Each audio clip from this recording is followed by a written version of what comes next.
बिस्मिल्लाहिर्रहमानिर्रहीम। अस्सलाम वालेकुम नाज़रीन, मैं आपका मेज़बान डॉक्टर महबूब अली यूसुफ ज़ई औलिया के शहर मुल्तान से। इस वक्त मैं बाहुद्दीन ज़किया की मज़ार के बाहर मौजूद हूँ और आज हमारी किस्मत ये है कि यहाँ पे हमारे साथ जाने माने सहाफ़ी हमारे पुराने दोस्त जमशेद रिजवानी साहब भी मौजूद है। मुझे ज़रा इस दरबार की हिस्ट्री के हवाले से बात करेंगे कि यहाँ पर हर साल कितने लोग आते हैं और इसकी अहमियत जो है वो क्या समझते हैं। जमशेद साहब, बहुत शुक्रिया हमें वक्त देने का। अब सबसे पहले बहुत शुक्रिया आपकी मेहमान नवाजी का।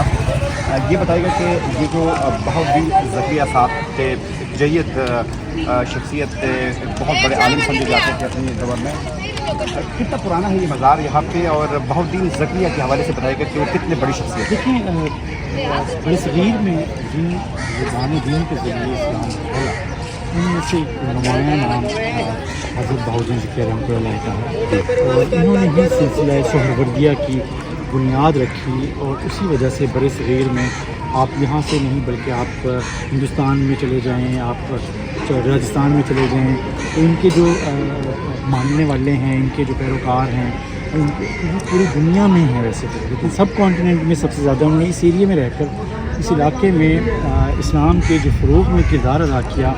इसी वजह से ये सिर्फ बिल्डिंग नहीं है, लेकिन असल में तो उनके किरदार का एतराफ़ है जो इस इलाके के हुक्मरानों ने और लोगों ने किया। अगर आप 700 साल से ज़्यादा पुराना अगर आप इस दरगाह को और उनके किरदार को देखते हैं, तो इनके जो उसमें इनके जो ज़ायरीन हैं उनकी बड़ी तादाद सिंध से है। और आपको अक़ीदत व एहतराम का सिलसिला मैं बताऊं कि अब भी लोग जो इनके मानने वाले हैं ज़ाहिर, वो सिंध से पैदल चल कर आते हैं अक्सर, और अक्सर उनमें से अक़ीदत की वजह से नंगे पाँव आते हैं। अच्छा। और इसके जो सजादा नशीं हैं, आपको पता है कि मखदूम शाह महमूद कुरैशी हैं और जिनका ताल्लुक़ PTI से है, लेकिन उनके जो बड़ा मज़हबी हवाला है इस्लाम का, वो उनकी ये दरगाह है। और इन्हीं के जो सिलसिला है, आपने अभी थोड़ी पहले विज़िट भी किया होगा हज़रत शाह अली की दरगाह का, जो मुल्तान का लैंड मार्क है, वो वहाँ सो रहे हैं। तो वो अगर उनको देखते हैं तो वो उनका भी आप जो आपने देखा होगा कि उसकी दरगाह की जो लैंड मार्क है, वो खूबसूरती बड़े सग़ीर के हुक्मरानों ने, मुग़ल हुक्मरानों ने बनाया। और तो उसको अगर देखें तो दोनों दरगाह मुल्तान ही नहीं, बड़े सग़ीर पाक हिंद में इस्लाम और भाईचारा, और इसमें कहीं भी कोई उनके बुजुर्गों में से अगर आप देखेंगे कहीं भी कोई ऐसी चीज़ नहीं है जिसमें कोई तशद्दुद की बात हो, कहीं ज़बरदस्ती उसकी बात हो। आराम से, प्यार से अगर आप साथ देख सकें तो इस तरीके से उन्होंने इस्लाम फैलाया होगा। ये दरगाह है, उसके बिल्कुल साथ आपको एक और ऐसी बिल्डिंग नज़र आ रही है, तो शायद मेरे ख्याल से मनदम हो गई है। अच्छा। ये परहलाद पुरी का मंदिर है, प्रहलाद मंदिर कहलाता है, हिंदू मत का में एक अहमियत रखता है। और ये 92 में यहाँ ये गिरा था, और बल्कि गिरा दिया गया था, आपको पता है बाबरी मस्जिद के रद्द अमल के दौरान इलेक्शन होता। ये दरगाह भी साथ है, मस्जिद भी साथ थी, और यहाँ प्रहलाद का मंदिर भी साथ था। तो ये आप अंदाज़ा लगा लें कि किस अंदाज़ में हिंदू मत या इस्लाम के किस अंदाज़ में वो किया होगा। तो ये एक यगानगत का, बाहमी उसके एहतराम के साथ साथ अपने मज़हब के प्रचार का भी था, मतलब मजहबी हम आहंगी और पर थी उन दिनों में। अच्छा, ये आपसे जानना चाहेंगे कि मिर्ज़ा साहब के यहाँ पे गुज़िश्ता 500 साढ़े 500 सालों में जो उनकी अक़ीदतमंद है, क्या उनकी तादाद में इजाफा हो रहा है, उसमें कमी आ रही है? आज का अगर हम कंपैरिजन करें मतलब पुराने दौर से, तो आपका एक्सपीरियंस क्या रहा है? क्योंकि आपने अपने बड़ों से भी सुना होगा इस दरगाह के हवाले से, इन बुज़ुर्गों के हवाले से, तो क्या मालूमात है आपके पास? देखिए, इसमें कोई शक नहीं है कि इनके जो ज़ायरीन हैं, जो अब भी जब उर्स होता है तो हमें उससे अंदाज़ा होता है। उर्स पे इनके जो मानने वाले हैं वो पूरी दुनिया से आते हैं, लेकिन सबसे ज़्यादा सिंध से आते हैं और बाकी इस इलाके से आते हैं, सराय के इलाके से आते हैं। जब उर्स पे देखते हैं तो उस तादाद में हमें कमी नज़र नहीं आती। बाकी जो रूटीन के जो सयाह हैं, चीज़ें हैं, पहले देखें गाड़ियाँ यहाँ तक आ जाती थी, अब गाड़ियाँ यहाँ तक नहीं आ सकती, पैदल लोगों को सफ़र करना पड़ता। तो मौसम गर्मा में जो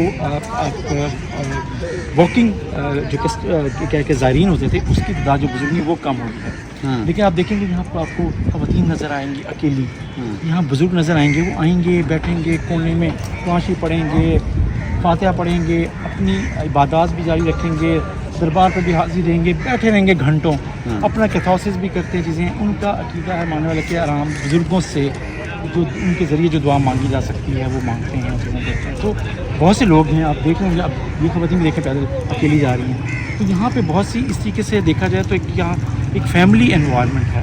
اچھا یہاں پہ جب ان کے عرس ہوتے ہیں اس میں کبھی بھی کوئی بھی فن نہیں ہوتا ہے. اچھا. صرف ہمیشہ کانفرنس ہوتی ہے, مذہبی باتیں ہوتی ہیں, تبلیغ کی چیز ذکر ہوتا ہے اور ان کی خدمات کا اعتراف ہوتا ہے. تو باقی میلے ٹھیلے عرس کے جو لوازمات اور جگہوں پہ سمجھے جاتے ہیں جیسے ہوتے ہیں, یہاں نہیں ہوتے ہیں, ان کے ماننے والوں میں نہیں ہوتے ہیں.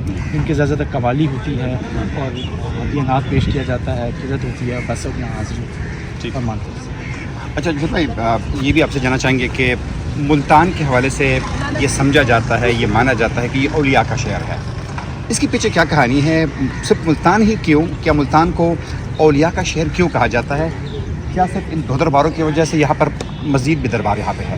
دیکھیں آپ نے دیکھا ہوگا جب آپ آ رہے تھے تو ایک رائٹ سائڈ پہ حضرت غوث پاک نورانی کا دربار تھا, لیفٹ پہ مولانا حامد علی خان کا ہے, اور جو اس کے دربار کے اندر بھی جب آپ جاتے ہیں تو وہاں بھی دیکھیں گے کئی بزرگوں کی قبریں اس دربار کے اندر, دونوں درباروں کے اندر موجود ہیں. یہ صرف یہاں, یہ ملتان کی سب سے اونچی جگہ کی قلعہ تھا جو یہاں پر ہے. لیکن اس کے علاوہ اس لیے یہاں کہا جاتا ہے, آپ اس سے پیچھے دیکھیں حضرت شاہ شمس تبریز کا مزار ہے, اگر آپ پیچھے چلے جائیں گے تو یہاں حافظ جمال اللہ ملتانی کا مزار ہے. تو یہاں اندرون شہر میں بڑی بڑی قبریں بھی ہیں, لمبی قبریں جن کو 100 گزی قبریں کہا جاتا ہے, 18 گزی قبریں جاتا ہے, 20 گزی قبریں ہوتی ہیں, تو وہ اندرون شہر میں ہیں پڑی. تو یہاں آپ کو اس لیے ملتان کو کہا جاتا ہے گرد گرما گدا و گورستان. یہاں سب سے زیادہ احمد آباد انڈیا کے بعد سب سے زیادہ قبرستان آپ کو نظر آئیں گے. اچھا. احمد آباد اس طرح کا جیسے انڈیا میں تو اس یہاں پہ. اچھا گدھا فقیر اولیاء اسی وجہ سے ہے کہ جو سلسلہ شروع ہوا پھر رکا نہیں ہے. ہر بزرگ آپ اس پورے ساؤتھ پنجاب میں ملتان شہر سمیت آپ کو جگہ جگہ ہر میل 2 میل بعد کوئی نہ کوئی بزرگ نظر آئے گا, ان کے مزار نظر آئیں گے. تو لوگوں کی ان سے وابستگی بھی ہے, ان کی خدمات بھی ہوں گی اور ہیں. لیکن اصل بات یہ ہے کہ لوگوں کے ساتھ وہ جڑے ہوئے تھے اولیاء, انہوں نے اپنا تعلق بہت مضبوط رکھا. آج سینکڑوں سال بعد بھی لوگ ان کے ساتھ اگر جڑے ہوئے ہیں ان کے تو اس کی ظاہر ہے ان کے پیچھے ان کی اٹیچمنٹ, ان کے ساتھ جو لوگ ہیں ان کے بزرگوں کی وہ, اور آج بھی وہ سمجھتے ہیں کہ ان بزرگوں کی دعائیں کی توفیل ان کو اللہ تعالیٰ اور بخش دیتا ہے. یہ بزرگ ان کے لیے بھی دعائیں کرتے ہیں, ان کا ذریعہ بنتے ہیں, وسیلہ بنتے ہیں, یہ ان کا عقیدہ ہے. تو یہ سلسلہ صرف ملتان شہر میں اس جگہ پر نہیں ہے, پورے ملتان میں مختلف جگہوں پر بھی ہے, اور پورے جنوبی پنجاب کے مختلف جو اضلاع ہیں ان میں بھی ہے. بزرگوں کی بڑی تعداد یہاں پہ ان کے دربار بھی ہیں, اور اس سے لوگ اپنی کیا کہتے ہیں اطمینان قلب بھی حاصل کرتے ہیں.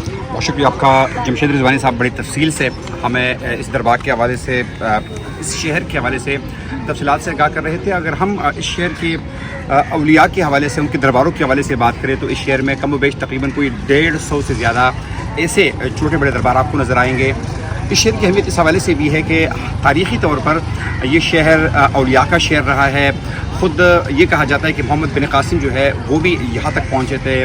محمود غزنوی کے بارے میں یہ کہا جاتا ہے کہ اس نے بھی اس شہر کا دورہ کیا تھا. تو ایک تاریخی شہر ہے, اس لیے آج سینکڑوں سالوں کے بعد بھی ایسے اولیاء جو ہے جو کہ آج اس دنیا میں نہیں ہے, لیکن آج بھی ان کے معتمدین جو ہے, ان کے ماننے والے جو ہے وہ یہاں پر پہنچتے ہیں, یہاں پر درود شریف پڑھتے ہیں, دعائی کرتے ہیں, اور اس کے بعد اپنے گھروں کو واپس لوٹتے ہیں. اگلے پروگرام تک اپنے میزبان ڈاکٹر محبوب علی یوسف زئی کو اجازت دیجیے. اللہ حافظ.